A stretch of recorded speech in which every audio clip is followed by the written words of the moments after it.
Bonsoir à tous, bienvenue dans le 7-8 Sport, l'émission consacrée à l'actualité sportive dans le département. Tout de suite, le sommaire de votre magazine. JO 2016, les Yvelinois ont réalisé une moisson exceptionnelle. Les sportifs ont remporté 11 médailles cet été à Rio, dont 3 en or. Retour sur ces performances dans cette émission. Football, c'était la reprise ce week-end en championnat pour la plupart des clubs yvelinois. En excellence, Morpa a joué ce dimanche contre Le Pec à domicile. La rencontre s'est terminée par un match nul spectaculaire, 3 buts partout, résumé à suivre. Karting, Jimmy Elias, âgé seulement de 7 ans, est un as du volant. Le Guyan-Courtois vient de remporter le championnat de France et la Coupe de France cet été. Le sportif est l'un des pilotes les plus prometteurs de sa génération. Son portrait dans le 7-8 Sport. Je vous le disais dans les titres, les Jeux Olympiques auront été un cru exceptionnel pour les sportifs yvelinois. 11 médailles dont 3 en or ont été remportées par les athlètes du département. Retour sur ces performances, Xavier Jalin pour le montage. Une moisson de médailles au JO pour les sportifs yvelinois. Les athlètes ont remporté au total 11 médailles, 3 en or, 3 en argent et 5 en bronze à Rio. Symbole de ce cru exceptionnel dans la délégation yvelinoise, le boxeur Tony Yoka, originaire de Chanteloup-les-Vignes. Le sportif a décroché l'or dans la catégorie super lourd. Je suis très fier de moi parce que j'ai commencé ici. On a tous connu Chanteloup-les-Vignes parce que c'était pas une très bonne ville. On n'a jamais vraiment eu l'occasion de briller à la télé, mais aujourd'hui de pouvoir montrer que Chanteloup-les-Vignes c'est pas que ça, qu'il y a comme moi, il y a d'autres sportifs, il y a d'autres gens qui essaient de s'en sortir dans la vie. Aujourd'hui d'être la lumière de Chanteloup, ça fait plaisir. En aviron, pas de médaille d'or, mais une 3e place pour Thomas Barrault, que le sportif de 28 ans, licencié au Cercle Nautique de Versailles, a décroché le bronze avec ses coéquipiers sur le 400 barreur poids léger derrière la Suisse et le Danemark. Ça a été une expérience globalement satisfaisante, on ne peut pas dire le contraire quand on voit ce que j'ai autour du cou aujourd'hui. Ça a été des jeux différents de ceux que j'avais connus. En même temps, j'avais pas beaucoup d'expérience, je connaissais que ceux de Londres en 2012. On avait la volonté, on savait que c'était possible, qu'on avait le talent et les capacités de le faire, donc très content d'y être parvenu. Médaillés de bronze également, les pistards de l'équipe de France ont quitté Rio avec un goût amer. Favoris des épreuves, Ligny Montin, François Pervis, Grégory Boger, originaire de Maison Lafitte, et le plaisirois Mickaël Delmeda ont échoué dans leur quête de l'or olympique en individuel sur la vitesse et le kérine. Une déception pour le clan français. C'est un sentiment de déception parce qu'on attendait quand même mieux. On attendait mieux de moi en kérine, on attendait une médaille de moi en kérine, on attendait une médaille aussi en vitesse individuelle avec Grégory Boger, et pourquoi pas moi aussi. Et puis, même si on se doutait bien que la vitesse par équipe, ça allait être dur, on pensait quand même aller en finale 1 et 2. Et finalement, on fait 3e, c'est bien, mais c'est pas suffisant. Dans les sports collectifs, Loris Allende, originaire de Poissy, a réussi l'exploit de décrocher une médaille d'argent avec l'équipe de France de hand, une première historique pour le handball féminin français. J'ai pensé à tout mon parcours aussi, tout mon parcours handballistique. Et j'ai éprouvé une grande fierté de venir de là où je viens, parce que quand même je viens de Poissy. Et voilà, quand on repense à tout ça, on se dit, t'es aux Jeux Olympiques, t'as gagné une médaille d'argent. Voilà, c'est le rêve d'une vie qui s'accomplit, quoi. La parenthèse Rio se referme pour les sportifs yvelinois. Les athlètes ont désormais 4 ans pour s'entraîner afin d'améliorer les résultats obtenus en terre carioca. Rendez-vous à Tokyo en 2020. Vous l'avez vu dans le reportage, l'Yvelinois Tony Yoka a conquis le cœur des Français pendant les Jeux Olympiques de Rio cet été, mais n'a pas été le seul Yvelinois boxeur à s'illustrer pendant la compétition. La France a collecté 6 médailles, dont 2 en or pendant cette Olympiade. Des résultats qui devraient se faire ressentir sur le terrain en termes de licenciés. Le Boxing Club de Saint-Quentin-en-Yvelines s'attend à accueillir 40% de boxeurs supplémentaires pour cette nouvelle saison. On écoute les réactions. J'ai eu beaucoup de coups de téléphone déjà, énormément. Voilà, je pense qu'on va... Ça va être difficile vu la taille de la salle, mais on peut même doubler l'effectif qu'on a. Là, on est à peu près 120 licenciés, on peut arriver à le doubler, mais après, il faut pousser les murs, quoi. Généralement, les JO, ça propulse quand même pas mal de sensations pour ceux qui regardent, et ensuite, ils veulent forcément essayer.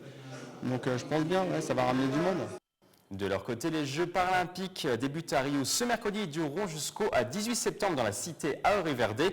Un Yvelinois participera à cette compétition pour la 2e fois après Pékin. Son nom, Louis Radius, originaire du Vésiné. Le sportif paralysé partiellement du côté gauche participera aux 1500 mètres dans la catégorie T38 samedi 10 septembre. Objectif, une médaille. Nous avons joint par téléphone le champion juste avant son départ pour le Brésil. D'un point de vue personnel, ma petite fierté, c'est de représenter la France. Derrière, de représenter l'athlétisme et ma discipline qui est le demi-fond, parce que je suis le seul représentant. Et derrière, Rio, c'est la première fois que c'est le continent sud-américain, donc c'est une fierté d'y aller de représenter la France pour la première fois. Football à présent, c'était la reprise ce week-end en championnat pour la plupart des clubs yvelinois en Excellence Maurepas, joué ce dimanche contre Le Pec à domicile. La rencontre s'est terminée par un spectaculaire 3 buts partout. Xavier Jalin pour le montage. Vainqueur de la Coupe des Yvelines, auteur d'une 7e place en championnat lors de la saison 2015-2016, l'AS Maurepas commence par un match nul à domicile. Les Saint-Quentinois ont été tenus en échec 3 buts partout par Le Pec à l'occasion de la première journée du championnat Excellence. Les Maurepasiens menaient pourtant 3-1 en seconde période avant de s'écroler en fin de match. Déçu parce qu'ils descendent des péages, donc on s'attendait à avoir une grosse équipe. Puis finalement, on s'est trouvé au-dessus sur ce match. Donc frustré qu'on n'ait pas réussi à gagner ce match.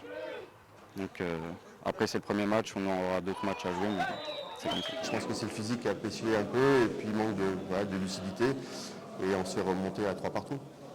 Pour lancer sa saison, les Verts devront s'imposer le dimanche 18 septembre sur le terrain d'Houille. La belle saison, on y croit tous. Au vu de ce qu'on a vu quand même aujourd'hui, il y a du potentiel dans l'équipe, dans le groupe senior. Mais voilà, il y avait quelques absents aujourd'hui. Tout est possible et maintenant on sait que l'excellence c'est très compliqué. Il y a des équipes qui sont là aussi pour gagner. Voilà, donc que le meilleur gagne, mais j'espère qu'on sera le meilleur sur tous les 21 matchs qui restent encore à championnat. On espère monter, on veut prendre les matchs par match. Puis on verra comment ça va se passer, mais on a un bon effectif qui fait qu'on pourra jouer la montée, je pense. À l'issue de cette première journée, Maurepas occupe la 7e place du classement dans ce championnat Excellence à 12 équipes. Son nom ne vous dit peut-être rien, mais il pourrait devenir dans quelques années la future superstar de la Formule 1. Jim Elias, âgé de seulement 7 ans, est un as du volant. Le Guyancourtois vient de remporter le championnat de France et la Coupe de France cet été. Un reportage monté à toute allure par Xavier Jalin. Le futur Alain Prost est peut-être dans les Yvelines. Jim Elias, 7 ans, vient de remporter le championnat de France et la Coupe de France dans la catégorie mini-kart 125 cm3. Le Guyancourtois devient par la même occasion le plus jeune pilote de l'histoire à réaliser cette performance. Une précocité qui impressionne. Jimmy a seulement débuté la compétition en février dernier. Il est phénoménal. C'est pas parce que c'est mon petit frère, mais quand on le voit rouler, c'est impressionnant. Déjà, pour une première année comme ça, réussir à tout gagner, c'est vraiment quelque chose d'exceptionnel à 7 ans. C'est du jamais vu. Les autres pilotes, quand ils te voient, ils en pensent quoi de toi? Ils disent, avant c'était Marcus le championnat de France, et maintenant ils disent que c'est moi. Pour obtenir ces résultats, Jim Elias roule plusieurs fois par semaine sur circuit à plus de 100 km/h sous les conseils de son frère. On fait toujours encore un tour de la piste pour regarder toutes les trajectoires. On donne toutes les trajectoires. Le point fort à Jimmy, c'est que dès qu'on lui dit quelque chose directement, le tour d'après, il le fait. Donc ça, c'est vraiment magique. On n'a pas besoin de passer toute une journée sur le même virage. On peut passer vite aux choses suivantes.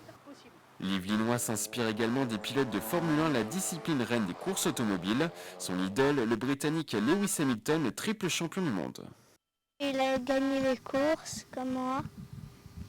Et il a gagné le championnat de France et le championnat du monde. Du coup, je l'aime bien. Je pense que ça peut être une bonne influence, ce ne sont que des bons conseils visuels et pour pas mal de paramètres. Donc effectivement, on ne peut s'enrichir qu'en regardant les meilleurs. Hamilton est l'un des meilleurs du monde, donc je pense que Jimmy a choisi la bonne image. Avant de penser à la Formule 1 dans les prochaines années, Jim Elias rêve de remporter le championnat du monde de mini-kart qui se tiendra du 15 au 22 octobre à Sarno en Italie près de Naples. La compétition réunira les 36 meilleurs pilotes mondiaux de la catégorie.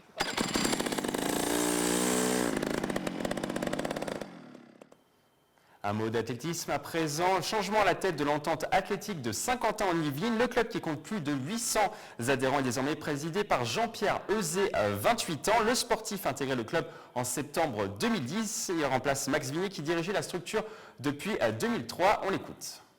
Un des projets du club, c'était un peu le renouvellement au sein des bénévoles pour essayer d'essayer d'avoir un peu de jeunesse, pour essayer de préparer les transitions pour les années à venir.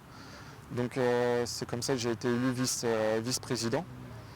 Et d'un autre côté, Max, avec son travail et pour d'autres raisons, avait beaucoup moins de possibilités d'être sur le terrain. On passe maintenant au résultat du week-end.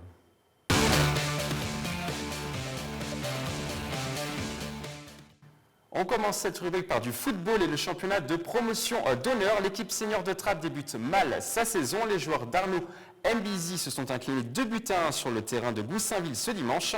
Une contre-performance pour le club qui espère monter cette saison au classement. Trappes est 9e du championnat et jouera le 18 septembre prochain contre Écouen à domicile. En excellence, il n'y avait pas que Maurepas qui jouait ce week-end. Guyancourt-Saint-Quentin recevait Verneuil à domicile pour le compte de la première journée. Les Guyancourtois se sont imposés 2-1 et occupent la 4e place du championnat. De son côté, Montigny-Bretonneux s'est incliné à l'extérieur contre Aubergenville 2-0. Une mauvaise opération pour le club qui devrait lutter pour ne pas descendre cette année. On passe maintenant à l'agenda de la semaine.